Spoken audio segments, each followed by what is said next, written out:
We are currently soaking in the uncharted nature of all that lies before us. Yeah. We don't have anything prepared or planned. And I think the reason why I don't want to do that is because there's so many parts of my being that are fighting against over preparation. And I think because I'm recognizing that as a way of getting in my own way over and over and over again is to over plan or to think that I have to over plan in order to do something. And so now I'm like, let's just do it. And also the name of the podcast is Uncharted Us. So it's kind of fitting. Yeah. When I thought of the name a few months ago. Yeah. And it's like part of the unchartedness and what you're talking about over preparation. Like, I've never had a problem with that. And I have always kind of almost tried to seek out places where I could just show up on a whim. And the times when I, out of fear, would try to over prepare or stuff like that, I'd like trip myself up with trying to fit the outline or the mold that I want to have, because that seems like something that helps you keep you from floundering. And it helps you And that's succeed scary. in it, quote unquote, helps you succeed, or is the stepping stone toward success or whatever. Having a set in stone plan. Mm-hmm. Because I've been thinking about for how I want the rest of my year to go, and I'm realizing now there are some ways that I can plan things, and there are some ways that I can throw out goals, meaning make goals, because if you don't believe something is going to happen, how can you cause it to happen? But I think so much of that goal setting is like programming from maybe a capitalist mindset that's like, if you're not setting goals, and if you're not planning, and if you're not moving toward them, then what are you doing? Yeah. And my answer to that now is, I'm just existing. Is that cool? Is that good with you guys? Because before it was like, well, just existing's not enough. Like, if I'm just sitting here existing, then what is my worth? Then what am I doing? And I think in healing so many parts of myself, I've come to realize that, sitting here and existing in this world is so beautiful and much more than we could ever know. And it takes healing those pieces of yourself that don't want to sit quietly. And that's a little crash course on how healing has been how I have healed a lot in the past year. Yeah, it makes me think about the way that this ties into what I think is the metaphor of uncharted us, and this idea even that it even feels like what we're supposed to do is to start charting. Yeah. That's the pressure that I feel. It's like, okay, we're making a podcast. Episode 1 is about this. Episode 2 is about this. 3, this. Okay, bring in our new segment where we do this. But I don't know, there's a part of my being that's like, no, that's not what this is. And it's actually back to what you said about, capitalist, but even that makes it seem other, because it's seeped into our culture, the goal setting in school and progression and success. And so it's sitting in something where the goal is for you and me to be bonding, and for the process of this place that isn't charted, that then becomes so unique compared to the rest of our lives. Mm-hmm. That's constantly, even if we're resisting it, feels structured, and we have jobs and numbers and logging in at 9:30 and all this stuff that literally charts our experience of reality. And so we can just step into the open sea for a moment. An hour. And what? An hour. For an hour, yeah. And, you know, the experience of, yeah, it's interesting, this idea that I want to do this so that we can start building the map of what? Of our improvement and growth. I want to do it as more of a, because if it's not going to be a map that we are now charting, because it will continually be called Uncharted Us, it's like a journal or a space or a room, an open room for connection. Mm-hmm. And like, what is a journal if not a space for connection to yourself, your higher self? And then this space where we're not planning, we're not charting, we're not like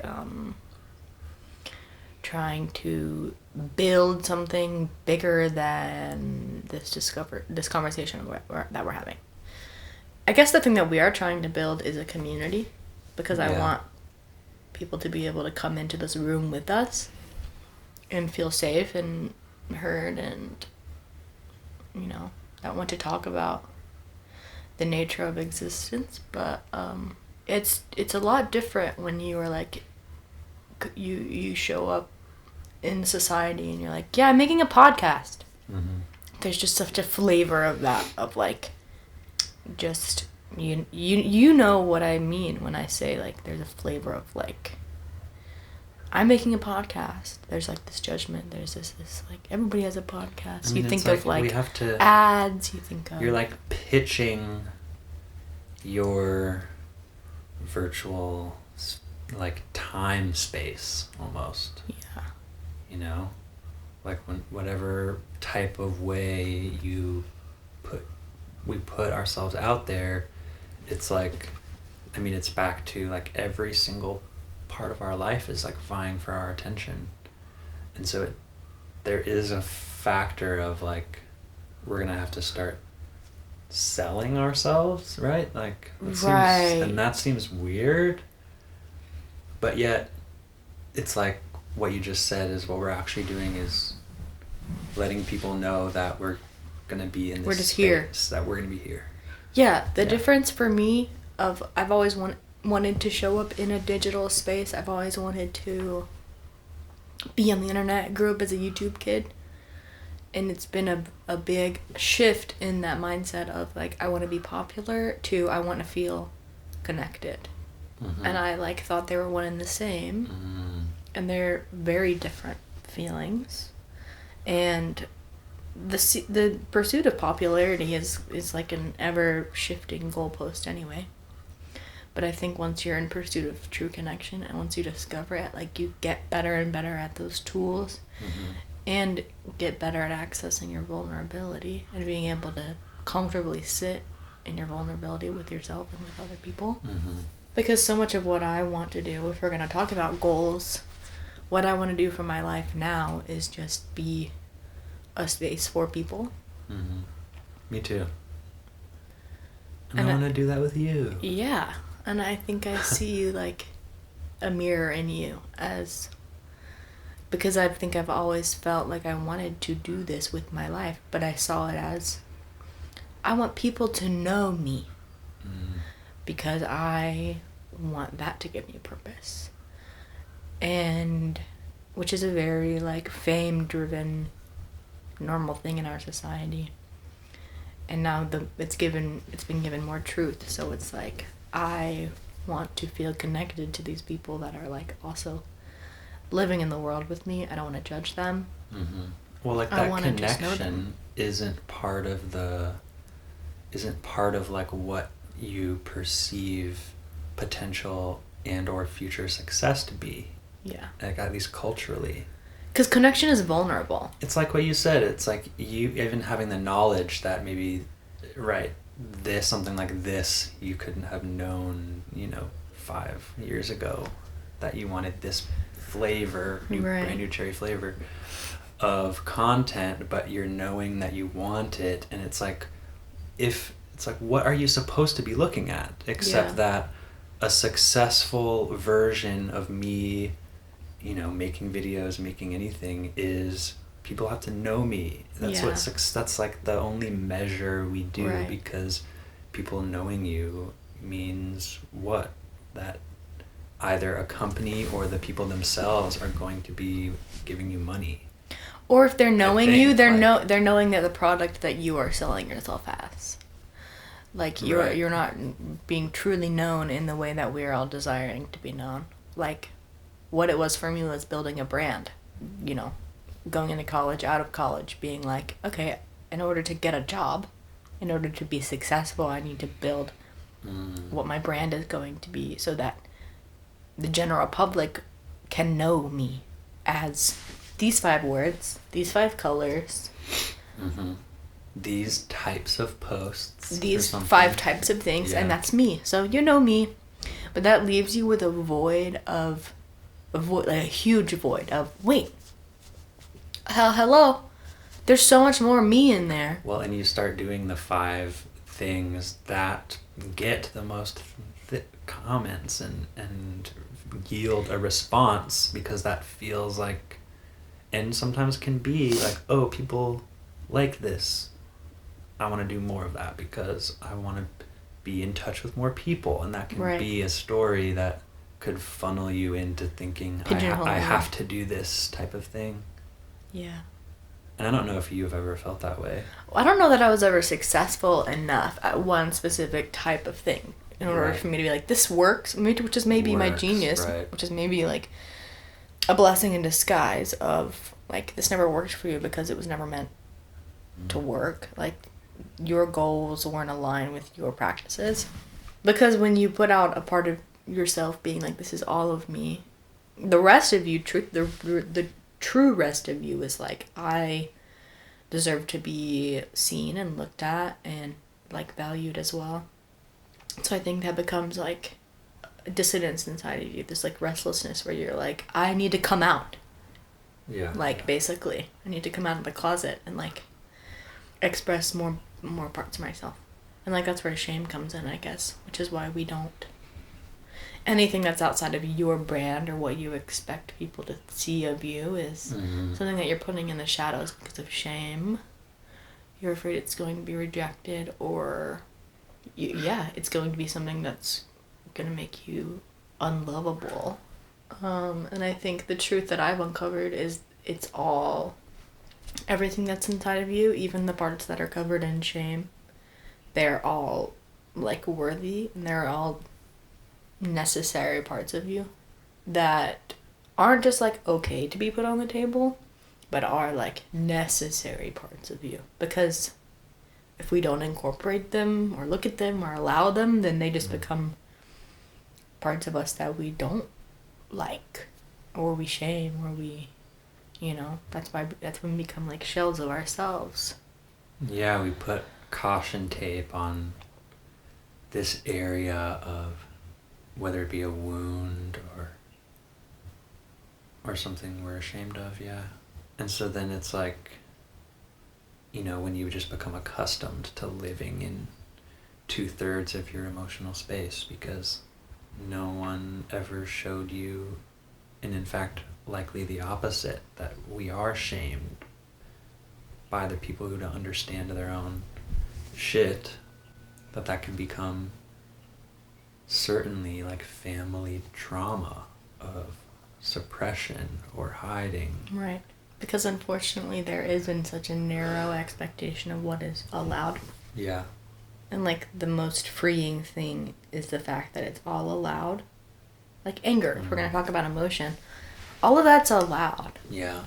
Like if I'm going to bring something to you, if I'm going to cry to you, it's allowed. But the point of it is not to make you feel bad. The point of it is to make you feel closer to me. Is to open the doorway of, I'm actually feeling, this is actually the truth of how I'm feeling. And that's like what emotions are for. Yeah.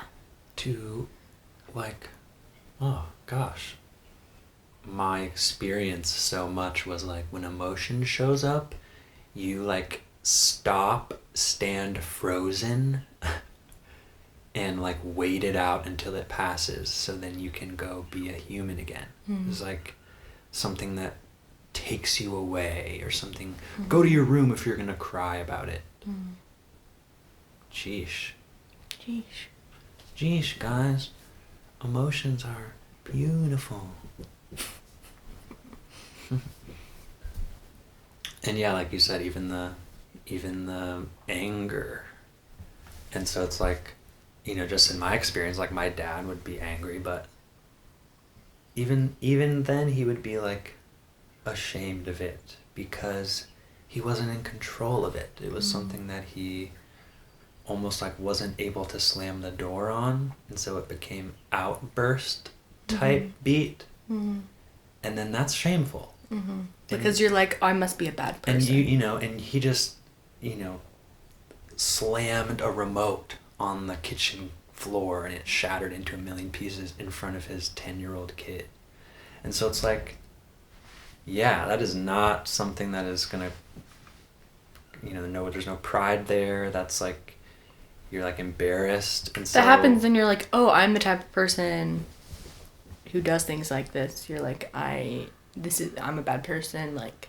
And I think perhaps next time you have an even stronger story about why you need to suppress. And so it's like, the more you're suppressing, it's like the farther back you're pulling the bow on the bow and arrow, which means when you do blow up, you're gonna throw shit and actually lash out, instead of having a healthy relationship with what's underneath what your anger. Expectations are. And hello, we can think about why we're responding this way instead of, or just have the because it is pride and shame. It's like shame versus your integrity of being able to say, because it takes complete vulnerability to say, so I'm angry.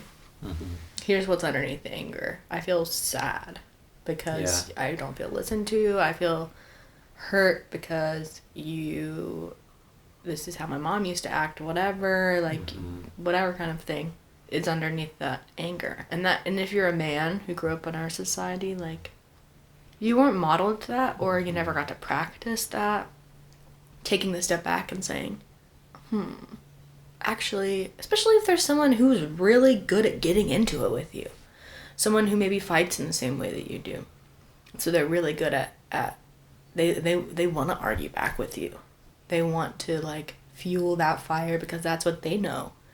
That's like their form of closeness. But it kind of takes someone to not be the bigger person, but someone to say, I'm actually going to take off my mask right now.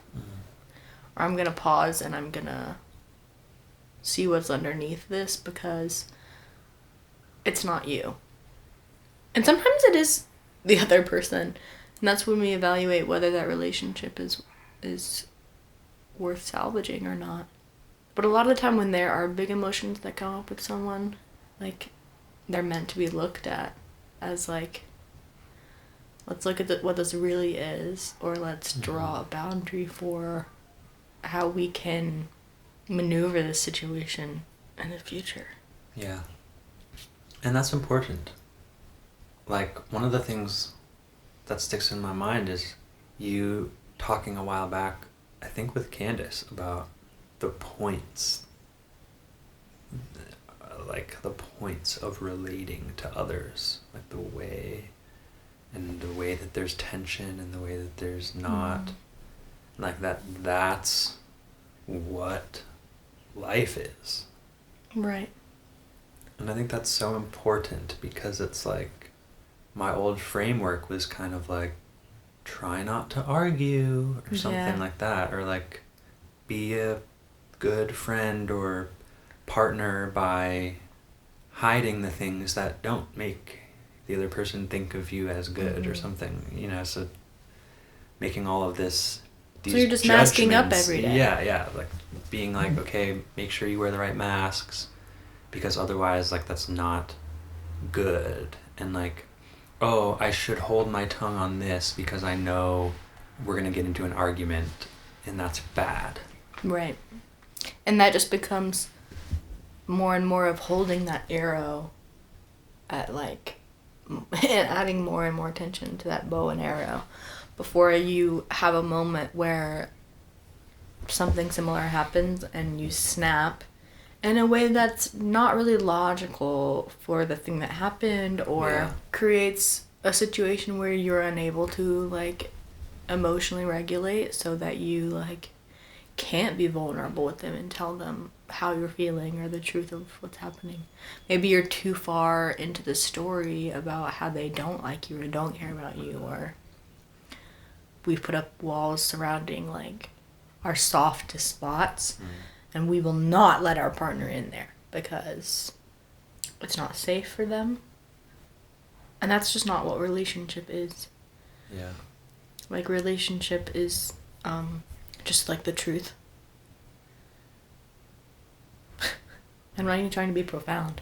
It is just like, I'm gonna lay it on the table for you, and you can, you know, respond to it in the way that you will. Yeah, I think for a long time I was like hiding so much of myself because I was like in the, you know, and still am, I guess, in the process of figuring out or allowing myself to walk past or through walls or barriers that I used to feel existed in my way of living life. I mean, I'm really thinking about like being gay as this huge like self-suppression, but like knowledge, but yet shame and fear that other people would find out something that I wasn't wanting to project and wasn't even something understanding about myself. Yeah, something that you're not in ownership of. And so it's like that state of being unsure in my own truth certainly felt like no way in hell can anyone ever find out about this. Right. And so I think that there's lots of those types of things where it's like not even allowing yourself to explore becomes, and the thought that you might want to explore something even can become like the guilty pleasure idea, especially if you're really trapped in the old narrative. Yeah. Kind of like back to what I said about healing yourself. When you are when you're alone, the parts of you that feel the most conflicted, or all the parts that aren't part of your curated, you know, design, logo of who you are. Yeah. If those things don't fit in, you have to reconcile, like, is this mine? Does this line up with my values? Where did my values come from? What is my religious trauma? Like, is that something I believe, or is that something my parents believe? If I feel like it's weird or wrong or embarrassing to be gay, what's that about? Where does it come from? Who told me I was gay? Who told me I couldn't be gay? Why do I think I'm gay? Like, what's my truth? What's the truth that I'm actually holding? Because in reality, there's no shame in any of that. There's only shame in thinking that you are holding something wrong. But shame is useless. However, I think, you know, in the way that it's wielded, it can be it's like shame will keep me safe. You know, you can use shame as a compass to make sure you're hiding the right stuff, right? I mean, that's just like, I think that I've used it as that. So the thing that I'm ashamed about is the thing that needs to stay hidden. So I could like use my own shame to understand what was going to be okay in my environment in regards to other people's perception of me. And doesn't that just create more and more of an artificial product of like what you are? Oh, yeah, you know? Absolutely. I mean, it was like years of that, for sure. Because there's a huge difference between remorse and shame. Remorse, it's like, yeah, it's actually not okay to do some of the things in this world that are done. We should have remorse for those things. Being gay is like something that we internalize this shame about because we're told that that very thing is wrong. That shame festers into hurting other people.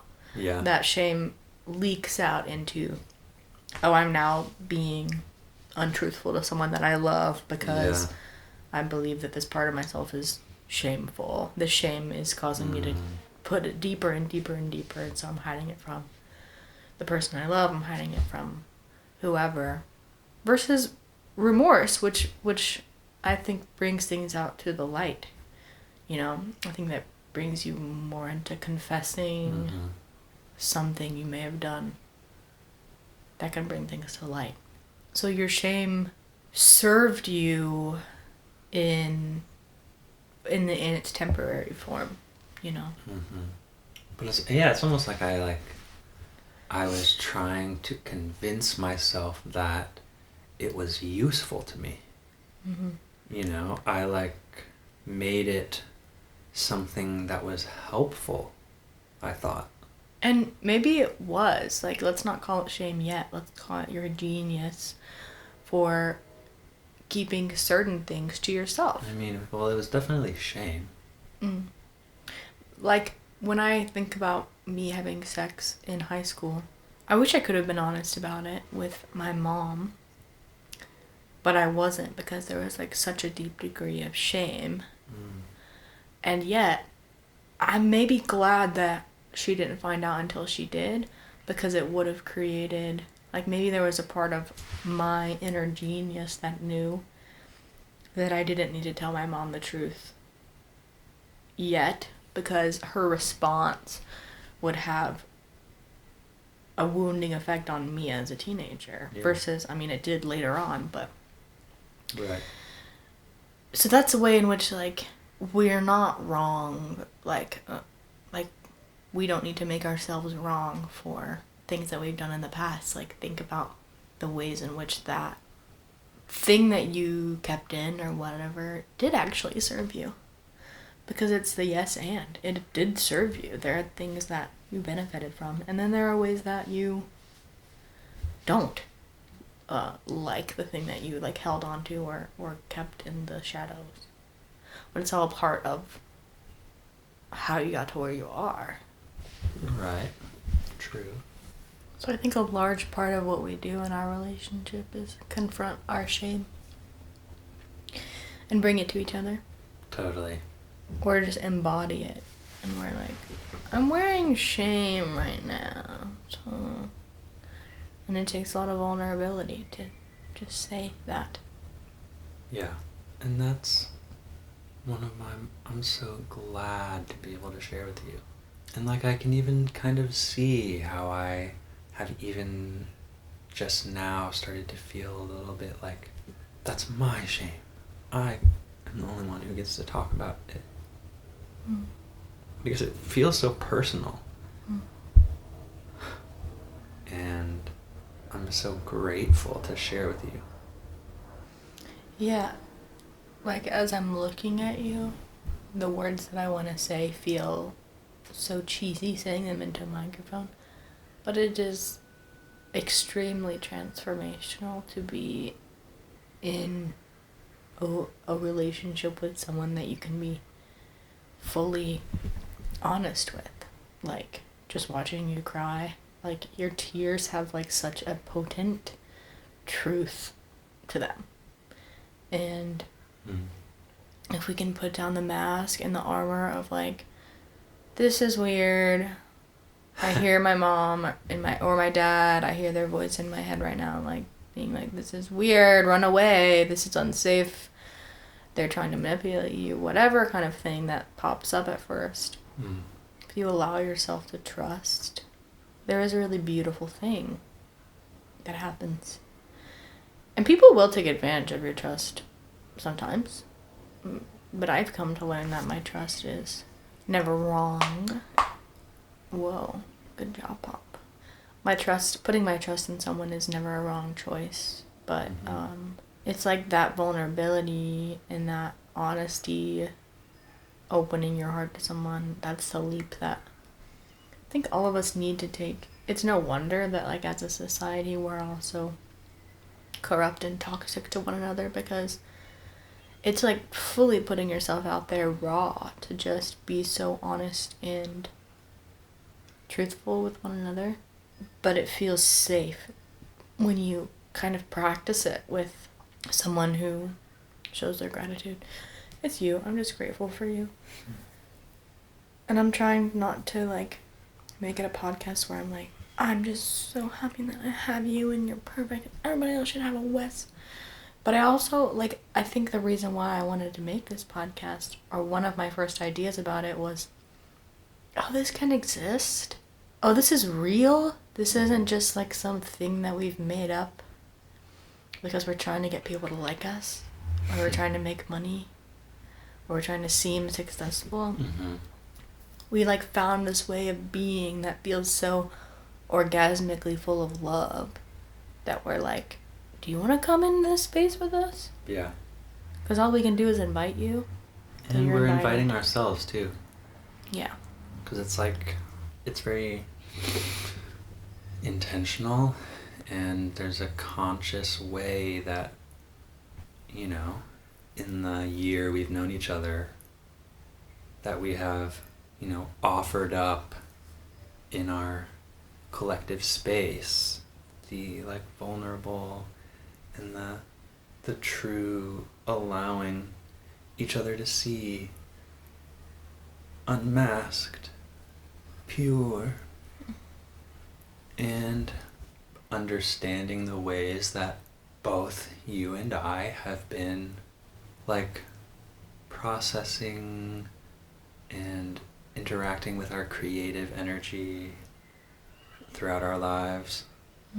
And, you know, having our specific types of friendships and relationships that have, especially now looking back, given us so much experience and rapport with our trauma and with our beliefs and with all these things that we unknowingly and knowingly carry with us, that we like or dislike about, you know, how we've always coped. And anyway, like limiting beliefs, we'll call them. Oh gosh, yes, I'm lugging mine around. And what was I saying? You were just basically just saying love that. Love you.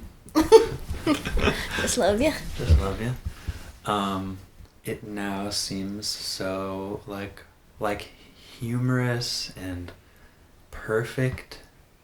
All of the ways that we've gone through our lives, building skills, but also like, you know, having stretches where, you know, we each in our own way have like been tearing ourselves down and finding our own type of low and limiting beliefs, and also, you know, casting emotional judgment on parts of who we are. And now it's like we can, in our lives, in this space all the time, now like examine some of those habits, or, you know, accustomed ways of, you know, having just simply never uninstalled all of these limiters that our culture, our support systems, our own shame was putting up out of this self-protective, being penetrated by stuff is dangerous, and so like isolate, and like having been in positions where you have been hurt by people, and so, you know, then being able to see all the reasons why I built up this shell, or why I've masked up, you know, why I, you know, was head first into like makeup videos, you know, or why I was always, you know, slapping myself on the wrist for having a, you know, an unproductive thing, or I didn't follow through, or whatever it is. we just, it exists here, and also we're not bound by it, but it's not like we're trying to create some, you know, like pure white wicker beachside successful, we have a new blank slate, we've completely cleansed ourselves type of like, and that could almost seem like the goal of like, it just, to me, it's about expanding. You know? Oh yeah. That's so much more exciting than like a clean slate. Expanding. Yeah, because if you have limiting beliefs, you're just being limited. I've seen you as such a mirror for me. And it just so happens that like we met at this time in our lives and we both had a certain amount of experiences, and we met at a point when we could be mirrors for each other. We were like at a point where we were just at the right frequency so that we could see each other very crystal clear. Also, we're both Geminis. Baby. Jimmy baby. And you're like the age of my older sister, and like just all these little bitty like things, like that I'll just call them like universe things that allowed us at the same time, allowed me to see me and you to see you and me, and so it helps us.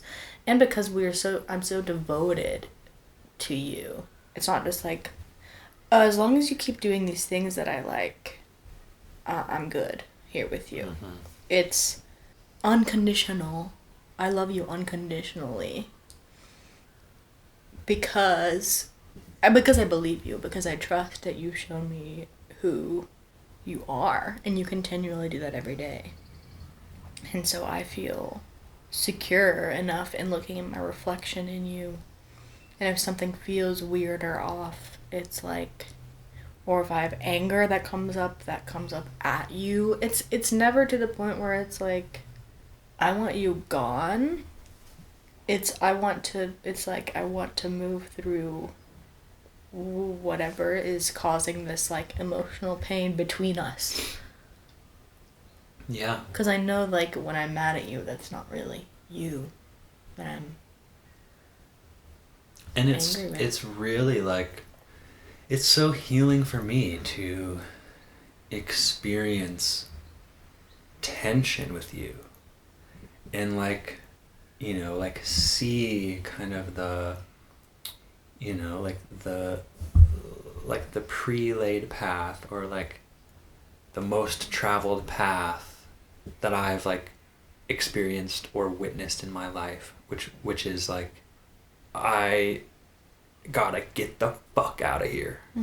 Like go up, slam the car door and screech away because I need to take a breath or something like that. Or, you know, it's like that, it's like a reason for like disconnection and isolation. Yeah. And so it's like, holy fuck, it's like flip it, reverse it, 180 type beat of me being like, oh my god, like the response to tension is not isolation. Yeah. That's what I have done in my prior relationships. Yeah.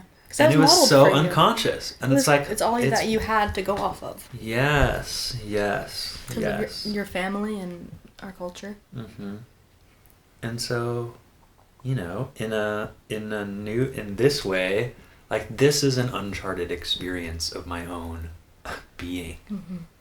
And it's like you're holding my hand, or we're holding each other's hands through those things, is like the thing that always seemed like, oh, well, you know, kind of back to the beginning of the idea that like anger is bad, or like something like that, like, and being like, oh, I thought it was bad because when I witnessed anger growing up, it like meant that there was like silent fuming for the next day, or that then dad would come home later after blowing off steam, or some thing akin to that. And instead of like, here is this like almost like a smoke signal from me to me, saying like, there's something here that is like needing to be examined. Mm-hmm. Grab hold of your hand and let's go there. Because it's not some scary, evil place where we're gonna fight and break up. Mm-hmm. You know, like that's like truly, I mean, I think even in tandem with the bigger cultural monogamy, isolated, you live your life in pairs of two, almost out of obligation. Yeah, it's like you like don't hold and grab out hands in those moments because you don't add more tension here. Right. You know, it's like the idea of like, well, I, the man of the house, am trying to look out for my family, so I'm going to be strong and keep it together. Be strong, keep it together, hold it in, block up the channel of communicating with my loving partner, right? Out of this storyline, out of, well, I need to protect them from my pain. Mm. You know, I don't want my wife to have to shoulder my shit. Mm. And even a lot of times it's not even that much of a like altruistic motive. It could just as easily be, I just want to hide my shame because I'm ashamed. I don't have the strength to come to her and tell her the truth, or I don't want her to see me as weak. Mm-hmm. I don't want her to see my vulnerability. Baby. Yeah. We are all just baby children. Or we're afraid of someone else affirming the thing that our child self doesn't want to be affirmed. Like, if you feel so unsafe in your relationship with your partner, you don't want to show them that vulnerability in case they point at it and say, you're vulnerable. Like, because that's so much of what our culture expects us. That's why we're all just so defensive. I mean, and the culture will say weak. Yeah. We will say weak. Sensitive. Helpless. Mm-hmm. Yeah, oversensitive. Like. And all of those things are the most truthful, natural things. And suppressing them is actually what causes, pain and corruption. So that's pretty much our MO. Pretty much. And it's pretty much gonna be really fun and beautiful exploration. It will just be whatever it is, because as I'm talking to you, I'm realizing that I don't have to plan it. Mm-hmm. Like, it can be something so much more beautiful than I ever could have dreamed up or made a blue plan about. A blue plan. Blueprint. Should we create a send-off? Yeah, let's create a send-off. Okay. What do we think? What if we just change it every time? Say something like, I'm Darnell with the Crispy Potato Tag Team, and you are? I'm Lane. Oh, I messed it up. Oh, not my own name. No, crap, dude. Well, we'll just say that we love you. We'll just say that we love you. And I love you with my whole heart. And I'm glad you're here. And I'll see you next time. On Uncharted